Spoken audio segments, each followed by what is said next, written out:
নীতি সহায়তা পেলে দেশের রপ্তানি আয় $150 বিলিয়ন ছাড়িয়ে যেতে পারে বলে মন্তব্য করেছেন বাণিজ্য মন্ত্রী খন্দকার আব্দুল মুক্তাদির। দুপুরে রাজধানীতে এক কর্মশালায় এলডিসি উত্তরণ পরবর্তী চ্যালেঞ্জ মোকাবেলায় এখন থেকেই প্রস্তুতি নেয়ার তাগিদ দেন তিনি। আর এলডিসি উত্তরণে রপ্তানি বহুমুখীকরণে প্রতিযোগিতার সক্ষমতা বাড়ানোর সুপারিশ করেছে গবেষণা ও নীতি সংস্থা র্যাপিড।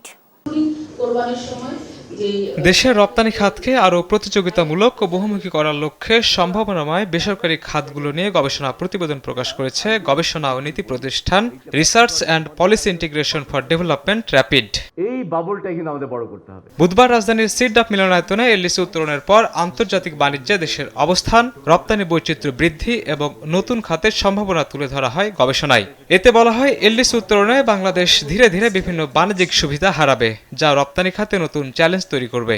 হবে সেটার মাধ্যমে এই রেকমেন্ডেশনটাকে যেন জাতিসংঘের সিদ্ধান্ত হিসেবে আসে, তাহলে হয়তো আমরা 2 থেকে 3 বছর একটা অতিরিক্ত সময় পেতে পারি, যেটা আমাদেরকে প্রস্তুতির জন্য সাহায্য করবে।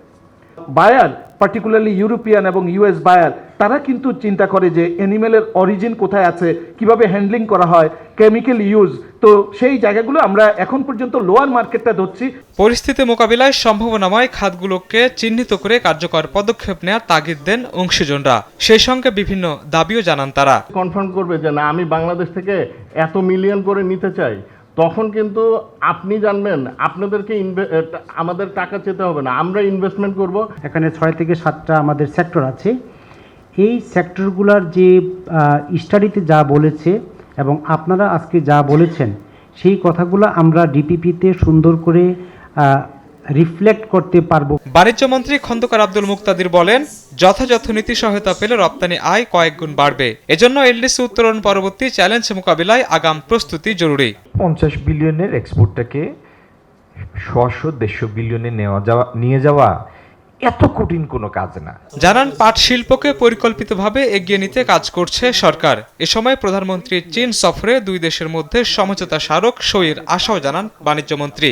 সংশ্লিষ্ট ব্যক্তি খাতের অ্যাসোসিয়েশনগুলি ক্লোজলি ইন্টারলিঙ্ক থাকবে, ইন্টারলাইন থাকবে ক্লোজলি।